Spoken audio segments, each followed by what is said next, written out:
성도 여러분, 사전에서 소원이라는 말, 소원이라는 단어를 찾아보면 어떤 뜻이 나오겠습니까? 어떤 일이 간절히 이루어지기를 바람이라고 설명하고 있습니다. 사람들은 저마다 소원을 가지고 있죠. 무엇인가가 이루어지기를 간절히 바라는 것입니다. 소원이 없는 사람은 아마 단 한 사람도 없을 것입니다. 오늘 아침에 예배를 드리러 나오는 여러분들도 무엇인가 바라는 것이 있을 것입니다. 기도할 때도 여러분들은 무엇인가 소원을 가지고 기도할 때가 많을 것입니다. 어떤 사람들은 살아가면서 돈을 많이 벌게 되기를 소원할 겁니다. 또 지금 어디 몸이 아프거나 질병에 걸린 사람은 그 질병에서 낫기를 바라고 소원할 것입니다.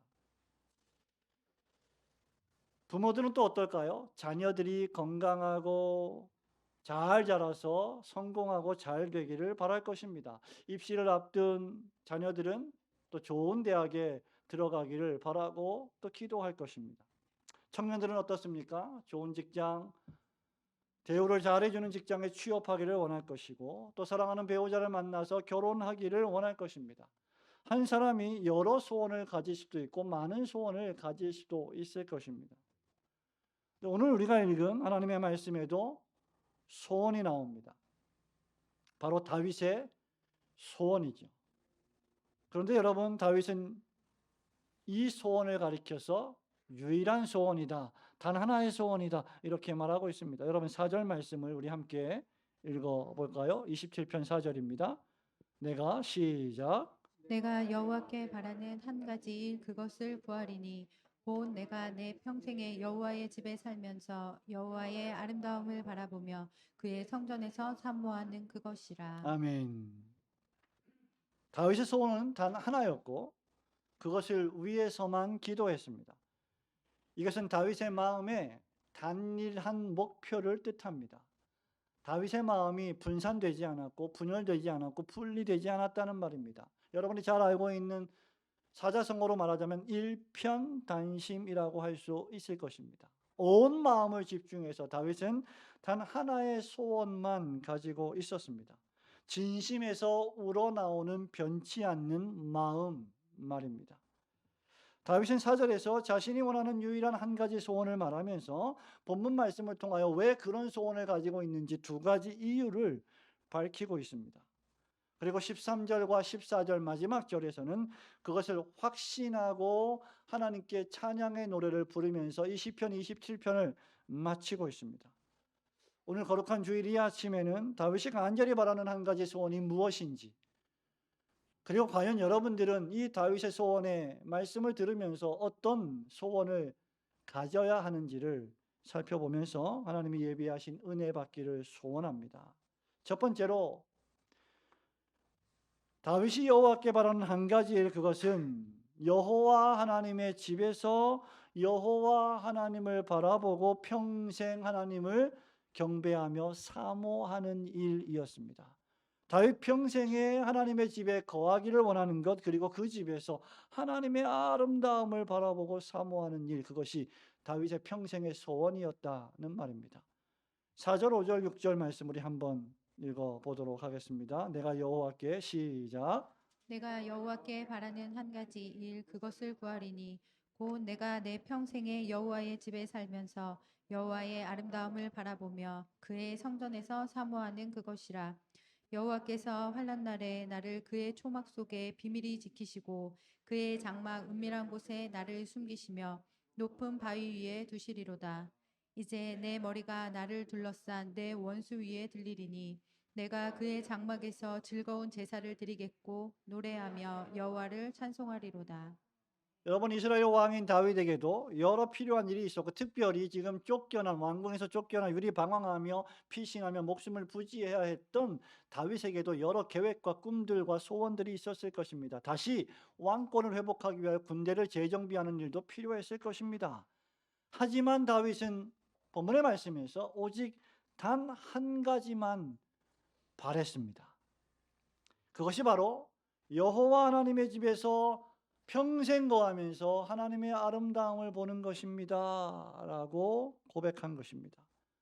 다윗의 시선은 온통 언약에 신실하신, 하나님이 약속하신 그 말씀을 지키시는 신실하신 하나님께 머물러 있습니다. 원문에 보면, 이 히브리어 원문에 보면 1절에 4절에 보면 한 가지라는 목적어가 가장 먼저 나옵니다. 그렇게 4절을 제대로 번역하려면 한 가지 일, 즉 내가 여호와께 바라는 그것을 구하리니, 이렇게 번역해야 할 것입니다. 여러분, 그것이 무엇입니까? 즉 한 가지 내가 여호와께 바라는 일은 평생의 여호와의 집에 머무는 것입니다. 거하는 것입니다. 라고 말하는 것입니다. 다윗에게는 여러분, 전쟁에서의 승리보다, 자신의 평판과 위신을 회복하는 일보다, 자신의 자존심을 내세우는 일보다 여호와 하나님의 집에 거하면서 하나님을 예배하는 일이 가장 최우선의 순위였다는 말입니다. 이는 우리가 나중에 살펴보겠지만 여호와 하나님께서는 하나님 자신을 온전히 믿고 의지하며 예배하는 자에게 반드시 승리도 주시는 분이시기 때문이며, 다윗은 그것을 잘 알고 있었기 때문입니다. 이미 다윗은 여러분 시편 23편 6절에서 뭐라고 고백했습니까? 시편 23편 6절에서 내 평생에 선하심과 인자하심이 반드시 나를 따르리니, 그 다음 내가 여호와의 집에 영원히 거하리로다. 얼마나 멋진 고백입니까? 뿐만 아니라 바로 이전 시편인 26편 8절에서도 여호와여 내가 주께서 계신 집과 주의 영광이 머무는 곳을 사랑합니다 라고 노래했습니다. 왜냐하면 여호와 하나님의 집에만, 특별히 구약의 성전과 성막과 장막에만, 신약의 성전에서만 여호와 하나님의 영광과 아름다움이 거하시기 때문입니다. 여기 4절에 여호와의 아름다움이란 무엇일까요? 하나님의 존재, 하나님의 인격, 하나님의 성품, 그리고 그 하나님의 존재와 인격과 성품으로 하나님이 여러분들을 위하여 하시는 놀라운 구원의 사역을 통칭하는 말입니다. 하나님께서 우리에게 베푸시는 모든 은혜와 자비와 긍휼과 선하심이 전부 다 여호와의 집에 있기 때문입니다. 여러분 혹시 이스라엘을 방문하신 적이 있다고 하면 이스라엘에 여러 성전들이 있습니다. 지금은 그 성전들이 매우 폐허가 됐고 볼품이 없지만 구약시대의 성전은 아름다움 그 자체였습니다. 하나님께서 계획하시고 설계하신 설계에 따라 하나님이 거하시는 집으로서의 위풍당당하고 아름다운 모습이었습니다. 성도들은 구약시대의 그 성전에 들어가는 것만으로도 압도되는 느낌이었을 것입니다. 하지만 여러분, 신약의 성전은 더 아름답습니다. 왜냐하면 신약의 성전은 예수 그리스도 자신이시기 때문입니다. 하나님의 아들 독생자 예수 그리스도께서 친히 이 세상에 사람의 몸을 입고 오셔서 여러분의 성전이 되어 주셨기 때문입니다. 사도 요한은 요한복음 1장 14절에서 예수님을 가리켜 말씀이 육신이 되어 우리 가운데 거하심에 우리가 그의 영광을 보니 아버지의 독생자의 영광이요 은혜와 진리가 충만하더라고 했습니다. 여러분, 이런 의미에서 여호와 하나님의 집은 하나님의 백성들의 구원이요 피난처입니다. 하나님의 자녀들은 환난 날에 하나님의 집에 피합니다. 하나님은 당신의 장막 은밀한 곳에 자기 백성을 숨기시고 보호하십니다. 높은 바위 위에 두셔서 대적자들의 공격이 닿지 못하게 하십니다. 이제 하나님의 백성들은 이곳에서 즐거운 제사를 드리며 노래하며 여호와를 찬송하게 될 것입니다. 예수 그리스도는 우리의 피난처요 요새시요 우리가 피할 바위가 되십니다. 그렇기에 다윗은 자신의 평생에 여호와의 집에 살겠다고 다짐하고 있는 것이죠. 시편 84편 10절에서 고라 자손들은 하나님 앞에 이렇게 노래했습니다. 하나님, 주의 궁정에서의 한 날이 다른 곳에서의 첫날보다 낫습니다. 악인의 장막에 거하는 것보다 내 하나님의 성전 문지기로 있는 것이 더 좋습니다. 성도 여러분, 모세도 똑같은 고백을 하지 않았습니까? 내가 바로의 공주의 아들이라 칭함을 거절하고 하나님의 백성과 함께 고난받기를 훨씬 더 즐거워하고 좋아했다. 왜? 하나님의 집에 하나님의 영광과 아름다움이 머물고 있기 때문입니다. 사람의 진정한 행복이 어디에 있을까?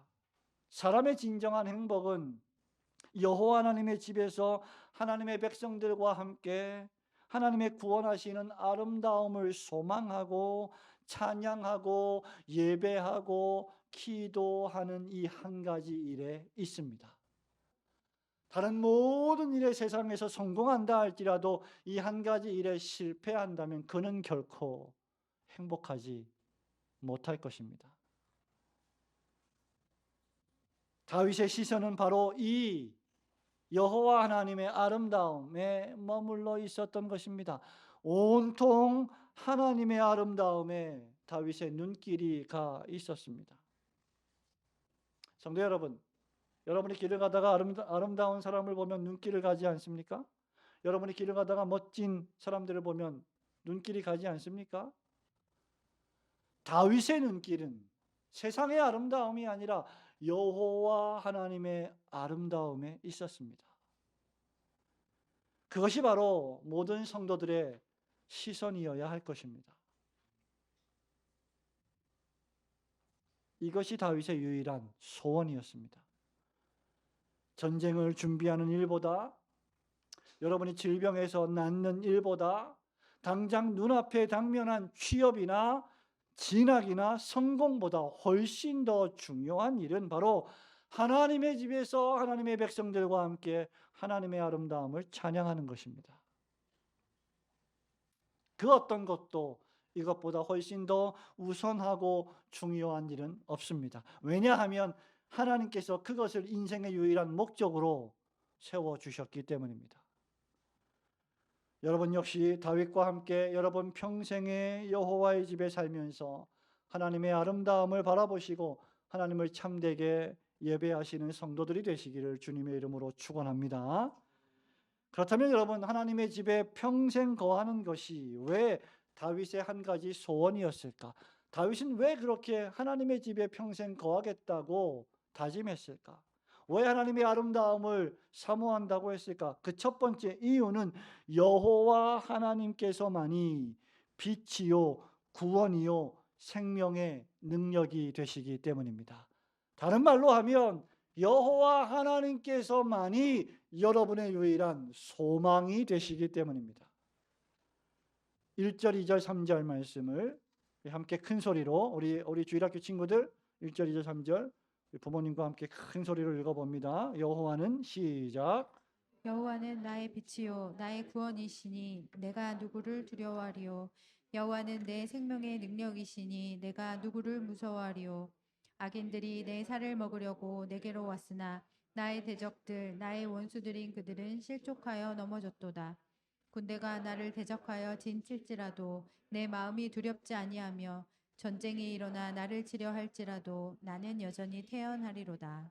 여러분, 시편 27편은 어떤 의미에서 인생의 수치와 두려움과 불안한 시기를 살아가는 성도들을 위로하는 하나님의 말씀입니다. 여러분이 어려운 일에 처했을 때, 고난과 곤란 중에 있을 때, 사건과 사고를 만났을 때 이 시편 27편 말씀처럼 힘이 되고 위로가 되는 말씀은 없을 것입니다. 다윗은 1절, 2절, 3절에서 자신을 공격하고 대적하는 악인들의 세력이 얼마나 크고 강력한지를 묘사합니다. 1절에서 다윗은 이렇게 말하죠. 내가 누구를 두려워하리요, 누구를 무서워하리요 라고 말하면서 두려움과 무서움을 표현하고 있습니다.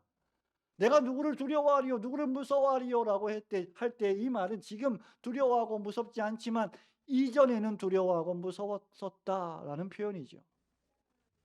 2절에서는 그 무서움과 두려움의 대상이 무엇인지를 밝힙니다. 그들은 악인들이라 했습니다. 대적들이라 했습니다. 더 나아가서 구체적으로 나의 원수들이다라고 말합니다.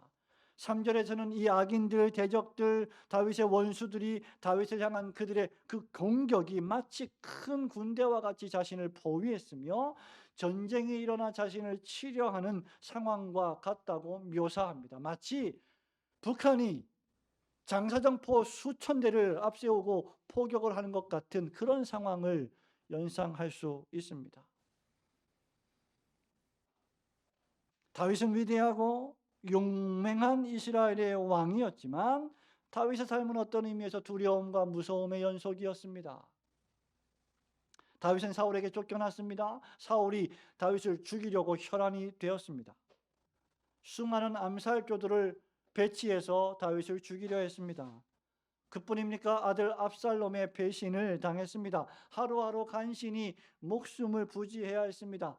천하를 호령했던 왕 다윗이 이제는 들에서 산에서 동굴에서 피신하며 쪽잠을 자고 바위 위에서 잠을 자야 하는 비참한 인생으로 전락했다면 그것 자체만으로 스스로 목숨을 끊어야 될 절망스러운 순간이 아니고 무엇이겠습니까? 그런데 놀랍게도 다윗은 3절에서 내 마음이 두렵지 아니하며 오히려 내가 여전히 뭐라고요? 태연하리로다 라고 고백합니다. 방금 전만 해도 두렵고 무서웠는데 더 이상 두렵지 않다, 무섭지 않다, 아니 오히려 너무 평안하고 태연하다라는 말이에요. 여러분, 이것이 어떻게 가능하겠습니까? 그 이유는 여호와 하나님께서 다윗의 빛이요, 다윗의 구원이시요, 다윗의 생명의 능력이 되어 주셨기 때문입니다. 1절에서 다윗이 이렇게 묻습니다. 내가 누구를 두려워하리요? 내가 누구를 두려워하겠습니까? 라고 수사 의문문으로 묻고 있죠. 무슨 말입니까? 두려워하지 않습니다. 무서워하지 않습니다. 라는 말입니다. 여호와 하나님이 빛이요 구원이요 생명의 능력이시기 때문에 내가 그 누구도 두려워하거나 무서워할 이유가 없다는 말입니다. 사실상 여러분, 빛이란 구원과 동의어입니다. 성경에서 빛이 출현하면 어두움은 물러가게 되어 있습니다. 어둠을 내어 쫓는 것이 빛이요, 어둠 가운데 있는 것이 죄인들이요, 빛이 임하면 죄가 사라지고 악이 사라지게 되어 있습니다. 빛이 임할 때 죄인들에게는 구원이 임하는 것입니다. 성경에서 빛이란 하나님의 임재와 은혜를 상징합니다. 반대로 어두움이란 죄와 악과 사단과 마귀를 상징합니다. 또한 빛이란 하나님의 인도하심과 하나님의 도덕적 정결함을 예표합니다. 이사야 선지자는 예수 그리스도의 오심을 예언하면서 이사야 9장 2절에서 이렇게 말합니다. 흑암에 행하던 백성이 큰 빛을 보고 사망의 그늘진 땅에 거주하던 자에게 빛이 비치도다. 출애굽기 13장 21절에서 여러분, 광야를 행군했던 이스라엘 백성들에게 하나님은 어떻게 그들을 가나안 땅까지 40년 동안 인도하셨습니까? 낮에는 구름 기둥으로, 밤에는 불 기둥으로 인도하셨습니다. 여호와께서 그들 앞에서 가시며 낮에는 구름 기둥으로 그들의 길을 인도하시고 밤에는 불 기둥을 그들에게 비추사 낮이나 밤이나 진행하게 하시니라고 했습니다. 하나님은 빛으로, 불로 따뜻하게 이스라엘 백성들을 광야 40년 동안 철저하게 보호하시고 인도하셨습니다. 바울은 디모데에게 편지하면서 이런 하나님이 어떤 분이시냐라고 할 때 디모데전서 6장 16절에서 이렇게 말합니다. 오직 그에게만 죽지 아니함이 있고 가까이 가지 못할 빛에 거하시고 어떤 사람도 보지 못하였고 또 볼 수 없는 이시니 그에게 존귀와 영광을 돌릴지어다. 하나님은 빛이십니다. 오직 하나님만이 어두움을 쫓아내실 수 있으십니다. 오직 하나님만이 사단 마귀를 물리치실 수 있으십니다. 오직 하나님만이 여러분 마음속에 있는 죄와 어두움의 세력을 쫓아내실 수 있으십니다. 우리 구세주 예수 그리스도는 어떠하십니까? 그리스도는 자신을 가리켜 빛이라 칭하셨고 이 빛이 없는 자의 마음은 생명이 없다고 했습니다. 살아있지만 생명이 없는 자다라고 말했어요. 여러분 요한복음 8장 12절입니다. 예수께서 또 말씀하여 이르시되 나는 세상의 빛이니 나를 따르는 자는 어두움에 다니지 아니하고 생명의 빛을 얻으리라. 고린도후서 4장 6절에서 바울은 이것을 가리켜 이렇게 설명합니다. 어두운 데에 빛이 비치리라 말씀하셨던 그 하나님께서 예수 그리스도의 얼굴에 있는 하나님의 영광을 아는 빛을 우리 마음에 비추셨느니라. 그렇다면 여러분이 믿는 예수 그리스도야말로 하나님의 아들 독생자 성육신하신 그리스도야말로 여러분을 위하시는 하나님의 빛이요 여러분의 구원이시요 여러분의 생명의 능력이십니다.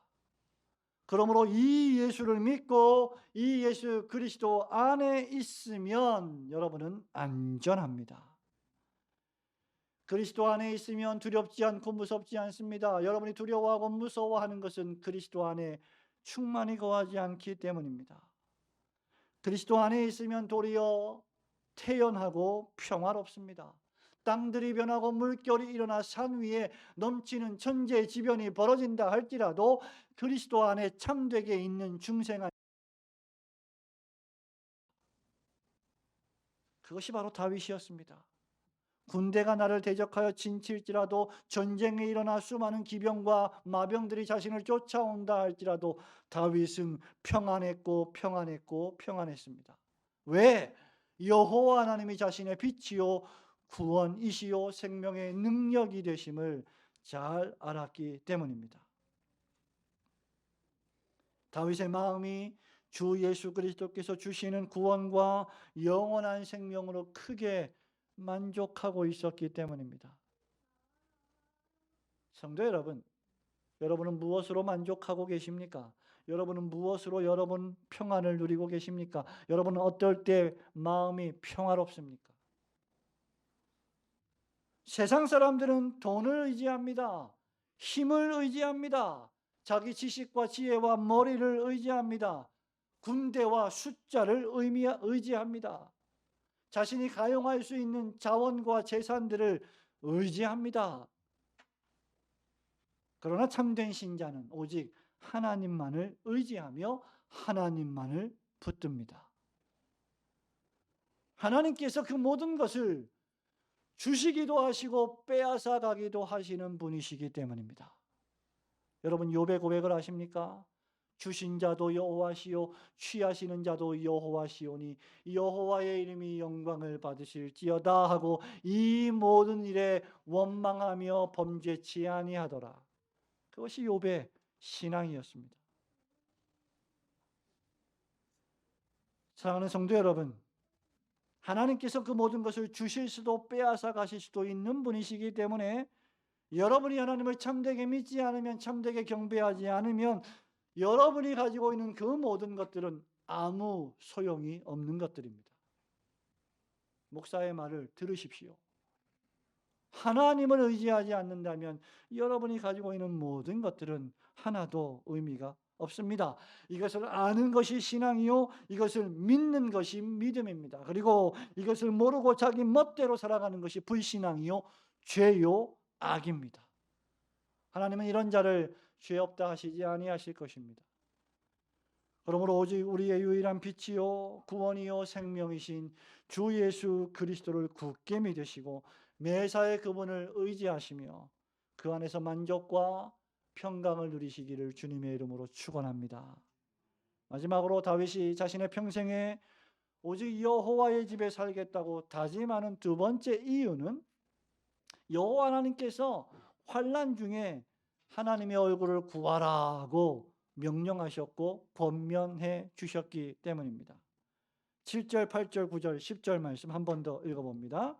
여호와여 내가 시작 여호와여 내가 소리내어 부르짖을 때에 들으시고 또한 나를 긍휼히 여기사 응답하소서. 너희는 내 얼굴을 찾으라 하실 때에 내가 마음으로 주께 말하되 여호와여 내가 주의 얼굴을 찾으리이다 하였나이다. 주의 얼굴을 내게서 숨기지 마시고 주의 종을 노하여 버리지 마소서. 주는 나의 도움이 되셨나이다.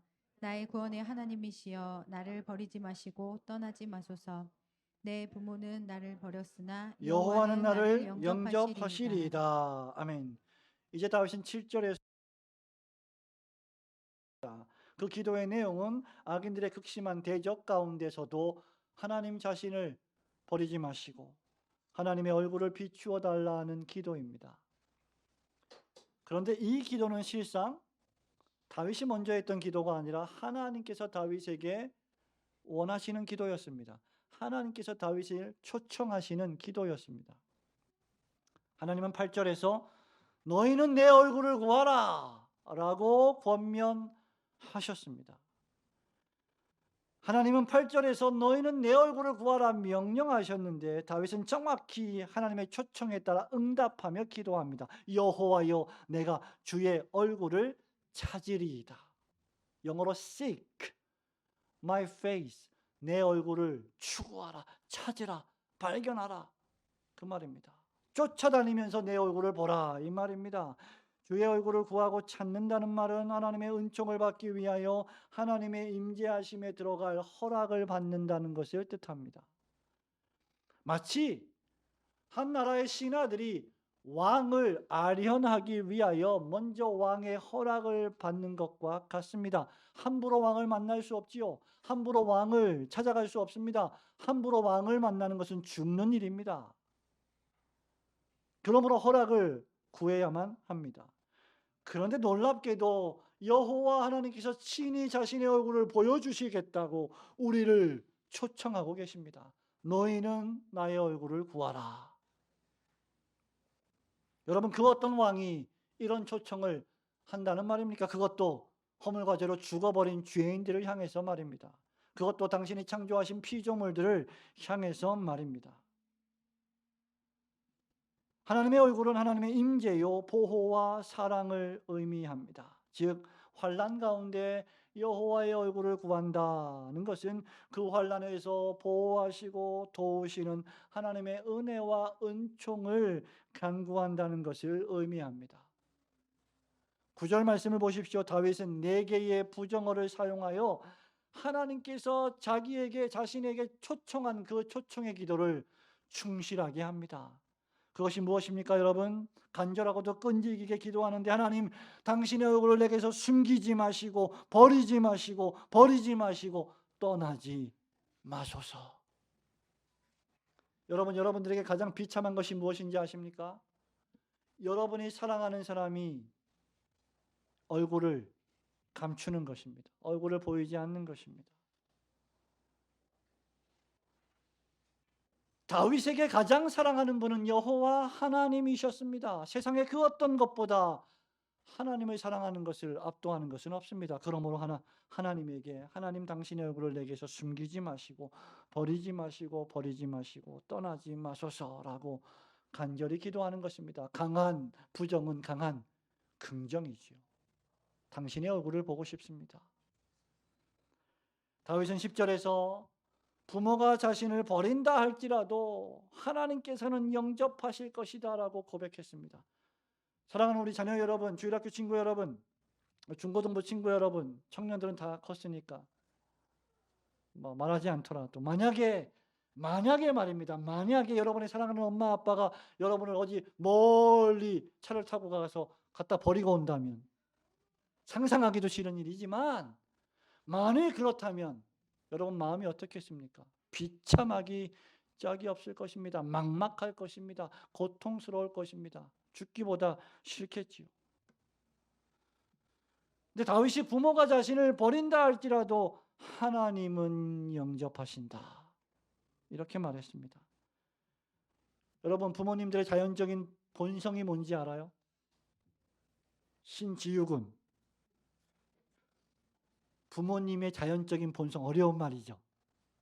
부모님이 자녀를 향한 본성이 뭘까? 자연스러운 마음이 뭘까? 어렵죠. 객관식으로 말할게요.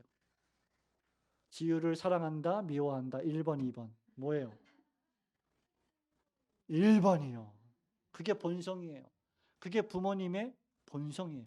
부모님은 자녀를 사랑합니다. 악한 자라도 자식에게는 어떻게 해요?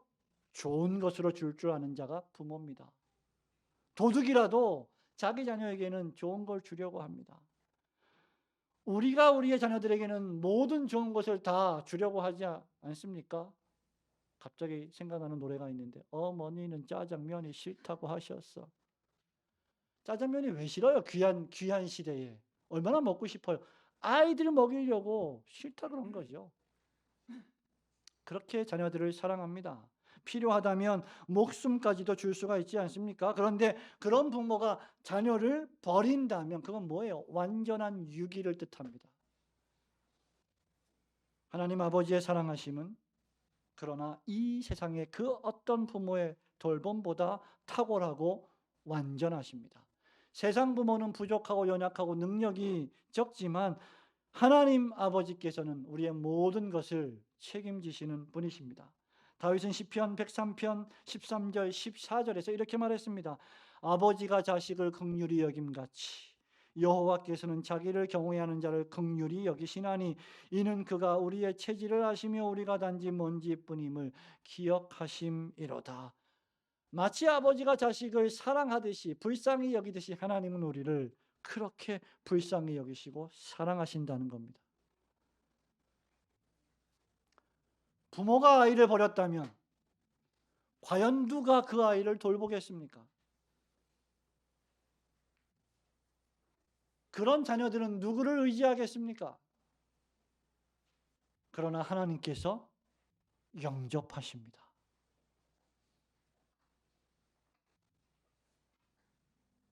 영접이라고 하는 말은 얼싸안고 환영하는 것을 뜻합니다. 어서 오라고 환영하는 것입니다.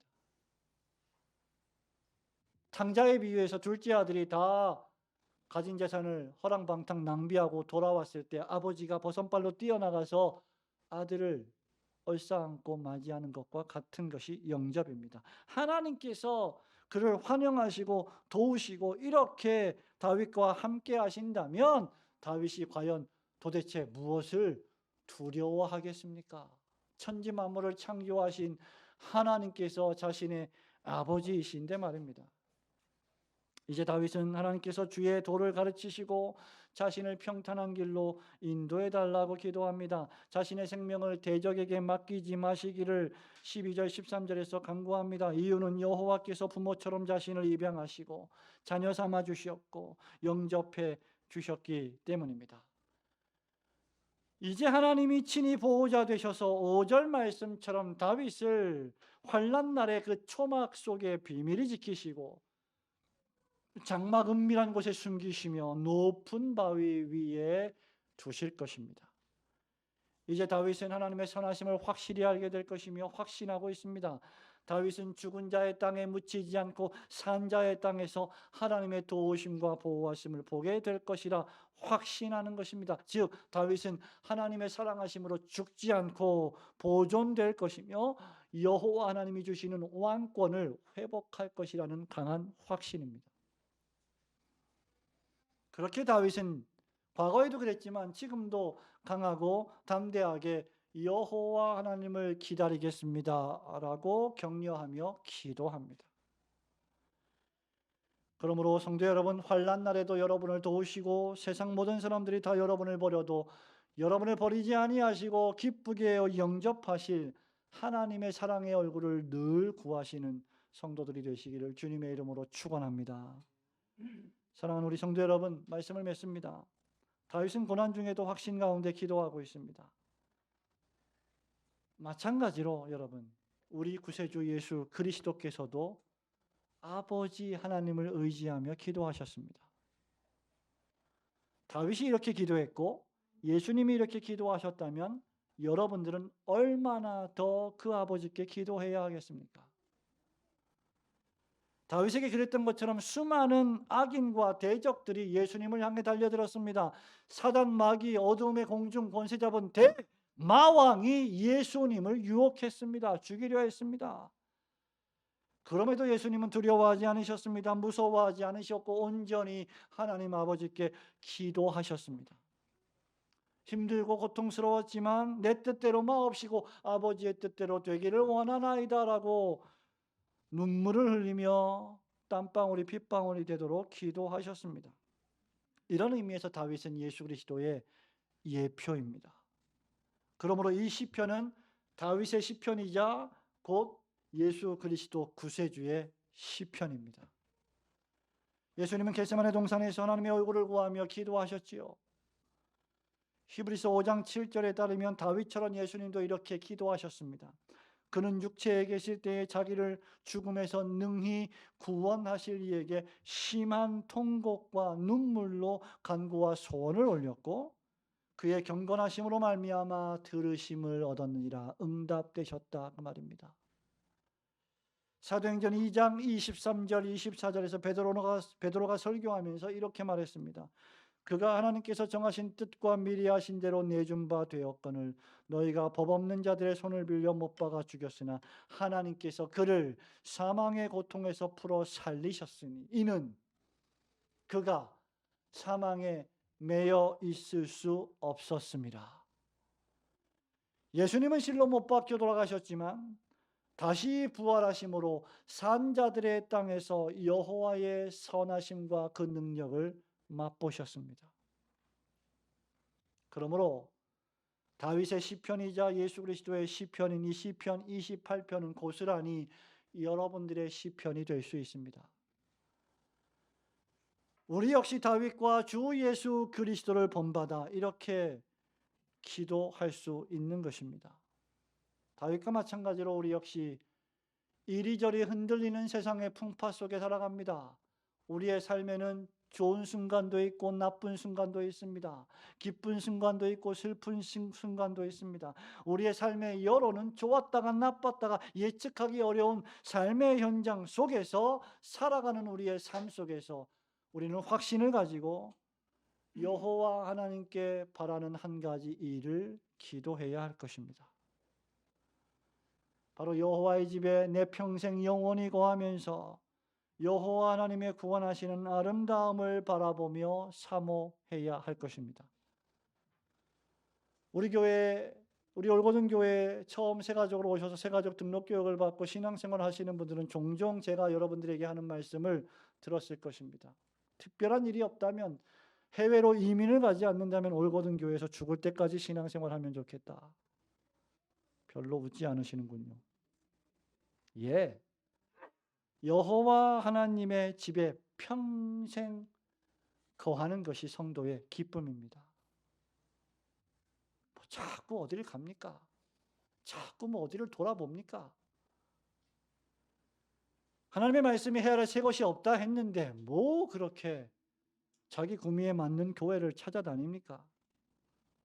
성도 여러분, 여러분이 여호와께 구하는 단 한 가지 일평생 여호와의 집에 영원히 거하면서 여호와 하나님의 구원하시는 아름다움을 바라보며 사모해야 할 것입니다. 이유는 여호와 하나님이 우리의 빛이요 우리의 구원이시요 우리의 생명의 능력이시기 때문입니다. 세상 사람 다 여러분을 버린다 할지라도 세상이 전부 다 여러분을 대적한다 할지라도 여호와 하나님께서는 여러분을 환영하실 것입니다. 여호와 하나님께서 결코 여러분을 실망시키지 않으실 것입니다. 그러므로 다윗처럼 하나님의 집에 살면서 하나님의 백성들과 함께 기도하며 하나님의 말씀을 듣고 하나님을 예배하며 항상 하나님의 돌보심과 도우심을 간구하시는 성도들이 되시기를 주님의 이름으로 축원합니다.